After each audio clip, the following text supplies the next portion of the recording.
ആകാശവാണി. നമസ്കാരം. പ്രാദേശിക വാർത്തകൾ വായിക്കുന്നത് ബിന്ദു.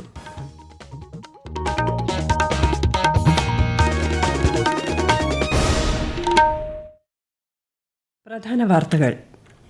എല്ലാ വിഭാഗം ജനങ്ങളെയും ഒരുപോലെ പരിഗണിക്കുന്ന സർക്കാരുകളാണ് ലോകത്തിന് ആവശ്യമെന്ന് പ്രധാനമന്ത്രി നരേന്ദ്രമോദി.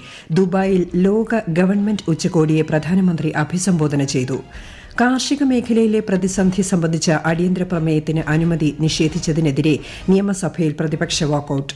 കേന്ദ്ര വന്യജീവി നിയമത്തിൽ കാലാനുസൃത ഭേദഗതി വേണമെന്ന് ആവശ്യപ്പെടുന്ന പ്രമേയം നിയമസഭ ഇന്ന് പാസാക്കി. പ്രമേയം നിയമസഭയെയും ജനങ്ങളെയും അപഹാസ്യമാക്കുന്നതാണെന്ന് കേന്ദ്ര സഹമന്ത്രി V Muraleedharan. India England test cricket പരമ്പരയിലെ 3ാം മത്സരം നാളെ. വാർത്തകൾ വിശദമായി. എല്ലാ വിഭാഗം ജനങ്ങളെയും ഒരുപോലെ പരിഗണിക്കുന്ന സർക്കാരുകളാണ് ലോകത്തിന് ആവശ്യമെന്ന് പ്രധാനമന്ത്രി നരേന്ദ്രമോദി. UAE പര്യടനത്തിന്റെ ഭാഗമായി ദുബായിൽ ലോക ഗവൺമെന്റ് ഉച്ചകോടിയെ അഭിസംബോധന ചെയ്യുകയായിരുന്നു അദ്ദേഹം. ആഗോള ഭരണനിർവഹണ സ്ഥാപനങ്ങൾ പരിഷ്കരിക്കേണ്ടതിന്റെ ആവശ്യകതയും പ്രധാനമന്ത്രി ചൂണ്ടിക്കാട്ടി. നിർമ്മിത ബുദ്ധി, ക്രിപ്റ്റോ കറൻസി, സൈബർ കുറ്റകൃത്യങ്ങൾ എന്നിവ ഉയർത്തുന്ന വെല്ലുവിളി നേരിടാൻ ആഗോള മാതൃകകൾ സൃഷ്ടിക്കേണ്ടതുണ്ട്. വികസ്വര രാഷ്ട്രങ്ങളുടെ ആഭ്യന്തര പരമാധികാരത്തിന് പ്രാധാന്യം നൽകുന്നതിനൊപ്പം അന്താരാഷ്ട്ര നിയമങ്ങൾക്കും ബഹുമാനം നൽകണമെന്ന് അദ്ദേഹം പറഞ്ഞു. UAE vice president Sheikh Mohammed bin Rashid Al മക്തൂമുമായി പ്രധാനമന്ത്രി ഇന്ന് കൂടിക്കാഴ്ച നടത്തി. ഇരു രാജ്യങ്ങൾക്കുമിടയിലെ നയതന്ത്ര പങ്കാളിത്തം കൂടുതൽ ശക്തിപ്പെടുത്തുന്നത് സംബന്ധിച്ച് ഇരു നേതാക്കളും ചർച്ച ചെയ്തു.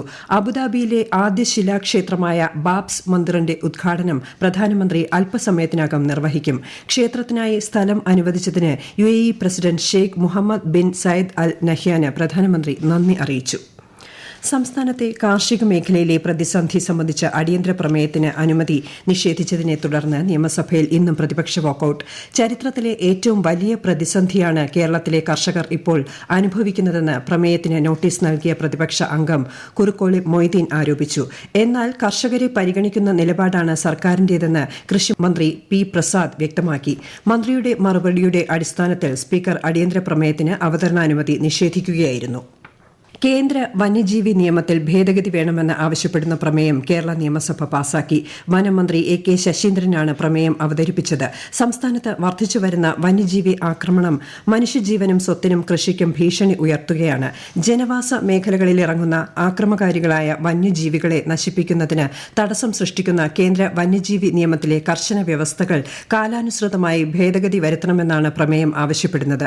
കാട്ടുപന്നിയെ ക്ഷുദ്രജീവിയായി പ്രഖ്യാപിക്കണമെന്നും പ്രമേയത്തിൽ ചൂണ്ടിക്കാണിക്കുന്നു. വന്യജീവി നിയമ ഭേദഗതി സംബന്ധിച്ച് കേരള നിയമസഭ ഇന്ന് പാസാക്കിയ പ്രമേയം ജനങ്ങളെ അപഹാസ്യരാക്കുന്നതാണെന്ന് കേന്ദ്ര സഹമന്ത്രി വി മുരളീധരൻ. കേന്ദ്രം നിർദ്ദേശിച്ചിട്ടുള്ള നടപടികൾ പ്രാവർത്തികമാക്കുകയാണ് പിണറായി സർക്കാർ ചെയ്യേണ്ടതെന്നും അദ്ദേഹം തിരുവനന്തപുരത്ത് പറഞ്ഞു. കേന്ദ്ര നിയമത്തിൽ എന്ത് ഭേദഗതി വരുത്തണമെന്ന് സർക്കാരിന് പറയാൻ സാധിക്കുമോ എന്നും ശ്രീ മുരളീധരൻ ചോദിച്ചു. മനുഷ്യ വന്യജീവി സംഘർഷം ഇല്ലാതാക്കാൻ 2019 മുതൽ കേന്ദ്രം നൽകിയ 31 കോടി രൂപ എന്ത് ചെയ്തുവെന്ന് സംസ്ഥാന സർക്കാർ വ്യക്തമാക്കണമെന്നും അദ്ദേഹം ആവശ്യപ്പെട്ടു. മാനന്തവാടിയിൽ കർഷകനെ കൊന്ന കാട്ടാനയെ മയക്കുവെടിവെച്ച് പിടികൂടാനുള്ള വനംവകുപ്പ് ദൌത്യം ഇന്നും തുടർന്നു. ബേലൂർ മഖ്നയ്ക്ക് സമീപം നിലയുറപ്പിച്ചിരിക്കുന്ന മറ്റൊരു കാട്ടാന ഇന്ന് ദൌത്യസംഘത്തിന് നേരെ ആക്രമണ ശ്രമം നടത്തി. വെടിയുതിർത്ത് ശബ്ദമുണ്ടാക്കിയാണ് RRT സംഘം രക്ഷപ്പെട്ടത്. ആനയെ ഇന്ന് മയക്കുവെടിവെക്കാൻ കഴിഞ്ഞില്ല എങ്കിൽ നാളെ കർണാടക, തമിഴ്നാട് വനം വകുപ്പുകളുമായി ചേർന്ന് സംയുക്തമായി തിരച്ചിൽ നടത്താനാണ് തീരുമാനം.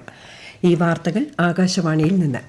കേന്ദ്ര സർക്കാരിന്റെ വികസനക്ഷേമ പദ്ധതികൾ ജനങ്ങളിലേക്ക് എത്തിക്കുന്നതിനായി സംഘടിപ്പിക്കുന്ന വികസിത് ഭാരത് സങ്കൽപ് യാത്രയുടെ 2ാം ഘട്ട പര്യടനം തിരുവനന്തപുരം, എറണാകുളം, കോഴിക്കോട് ജില്ലകളിൽ തുടരുന്നു. തിരുവനന്തപുരത്ത് ഇന്ന് പേട്ട, കമലേശ്വരം എന്നിവിടങ്ങളിലാണ് പര്യടനം നടന്നത്. എറണാകുളം ജില്ലയിൽ മൂവാറ്റുപുഴയിലും കൂത്താട്ടുകുളത്തുമാണ് യാത്ര ഇന്നെത്തിയത്. കോഴിക്കോട് കൊമേരിയിലും കാമ്പുറത്തും ആണ് യാത്രയുടെ ഭാഗമായി പരിപാടികൾ നടന്നത്. 44ാമത് നിക്ഷേപ സമാഹരണത്തിൽ ലക്ഷ്യമിട്ടതിനേക്കാൾ കൂടുതൽ തുക സമാഹരിക്കാൻ സഹകരണ ബാങ്കുകൾക്ക് കഴിഞ്ഞതായി സഹകരണ വകുപ്പ് മന്ത്രി VN വാസവൻ പറഞ്ഞു. ജനുവരി 10 മുതൽ നടന്ന സമാഹരണ യജ്ഞത്തിലൂടെ 23,263.73 കോടി രൂപ സമാഹരിക്കാൻ കഴിഞ്ഞതായും മന്ത്രി വാർത്താസമ്മേളനത്തിൽ പറഞ്ഞു.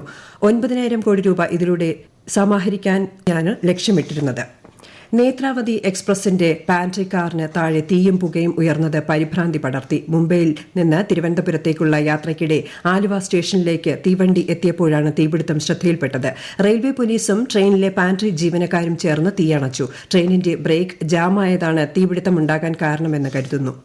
പ്രസിദ്ധമായ ചെട്ടിക്കുളങ്ങര കുംഭഭരണി നാളെ നടക്കും. പുലർച്ചെ 6 മുതൽ കുത്തിയോട്ടങ്ങൾ ക്ഷേത്രത്തിലേക്ക് എത്തിത്തുടങ്ങും. വൈകിട്ട് 4 മണിയോടെ കെട്ടുകാഴ്ചകൾ എഴുന്നള്ളും. നാളെ മാവേലിക്കര, കാർത്തികപ്പള്ളി താലൂക്കുകളിൽ പ്രാദേശിക അവധി പ്രഖ്യാപിച്ചിട്ടുണ്ട്.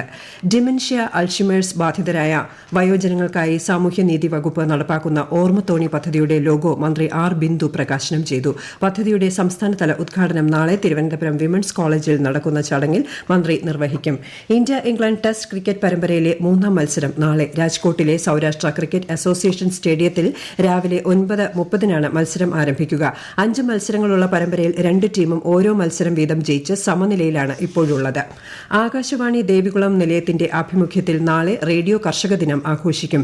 ജില്ലാ പഞ്ചായത്ത് പ്രസിഡന്റ് KT ബിനു പരിപാടി ഉദ്ഘാടനം ചെയ്യും. പ്രദേശത്തെ 5 മുതിർന്ന കർഷകരെ ചടങ്ങിൽ ആദരിക്കും. തുഞ്ചൻ ഉത്സവത്തിന്റെ ഭാഗമായി തിരൂർ തുഞ്ചൻ പറമ്പിൽ കോഴിക്കോട് ആകാശവാണിയുടെ നേതൃത്വത്തിൽ നടന്ന കവി സമ്മേളനം പൂർത്തിയായി. 4 ദിവസങ്ങളിലായി നടക്കുന്ന തുഞ്ചൻ ഉത്സവം ഗാനരചയിതാവ് ശ്രീകുമാരൻ തമ്പിയാണ് ഉദ്ഘാടനം ചെയ്തത്. സംസ്ഥാന വനിതാ ശിശു വികസന വകുപ്പ് തിരുവനന്തപുരം യൂണിവേഴ്സിറ്റി കോളേജിൽ നടത്തുന്ന 3 ദിവസത്തെ കരിയർ ഗൈഡൻസ് എക്സ്പോയ്ക്ക് നാളെ തുടക്കമാകും. പുതിയ കാലത്തെ പഠന മേഖലകളും സാധ്യതകളും പരിചയപ്പെടുത്തുന്ന എക്സ്പോയുടെ ഭാഗമായി വിദഗ്ധർ പങ്കെടുക്കുന്ന കരിയർ കൌൺസിലിംഗ് സെഷനുകളും നടക്കും. പ്രധാന വാർത്തകൾ വീണ്ടും.